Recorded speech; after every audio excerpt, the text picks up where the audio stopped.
దేశ పౌరులారా, మన దేశంలో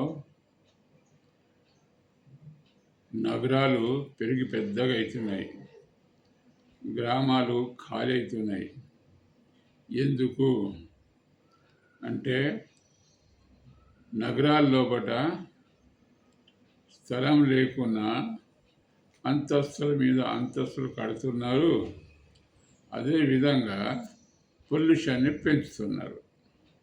ఈ పొల్యూషన్ పెరిగితే నష్టం లేదనుకుంటారో మరి పెరగాలనుకుంటారో, కానీ అది అర్థం కాకుండా కోట్ల కొలది రూపాయలు ధారపోసి అపార్ట్మెంట్లో ఉంటున్నారు.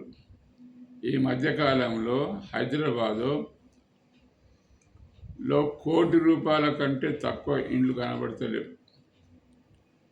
అదేవిధంగా కొన్ని ఏరియాస్ లోపల 10 కోట్లు 12 కోట్లు అపార్ట్మెంట్స్ కూడా తీసుకుంటున్నారు. ఈ పరిస్థితుల్లో మనం తెలియవలసింది ఏంటిది? పొలిటికల్ పార్టీ చేయవలసింది ఏంది?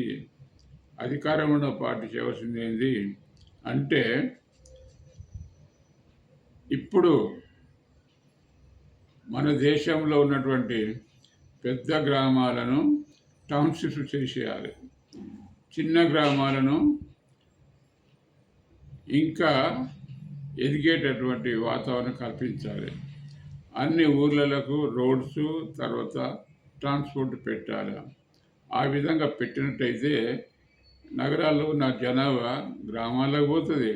గ్రామాల్లో ఉన్నటువంటి నిజమైనటువంటి కళాకారులు కానీ లేదా విజ్ఞత గల వాళ్ళు వస్తుంటారు, పోతుంటారు. ఆ విధంగా మన దేశంలో ఉన్నటువంటి గ్రామాలు కూడా అభివృద్ధి చెందుతాయి. అదేవిధంగా నగరాలు కూడా స్వచ్ఛంగా ఉంటాయి, పొల్యూషన్ లేకుండా ఉంటాయి. కాబట్టి ఈ విషయాన్ని గమనించి రాడికల్ మెరిటోక్రాటిక్ పార్టీ గ్రామాలను అన్నిటినీ టౌన్షిప్ చేసేస్తుంది. అన్ని గ్రామాలకు మంచి సౌకర్యం కలిగిస్తుంది. ప్రతి గ్రామం లోపల ఒక మంచి హెల్త్ సెంటరు, అదేవిధంగా ప్రతి గ్రామంలో మంచి గార్డెనింగ్స్, అదేవిధంగా ప్రతి గ్రామంలో యూత్కు మంచి శిక్షణ ఇచ్చేటటువంటి స్కిల్ డెవలప్మెంట్ సెంటర్స్ను కూడా ఏర్పాటు చేస్తుంది అనే విషయాన్ని చెబుతూ ముగిస్తున్నా.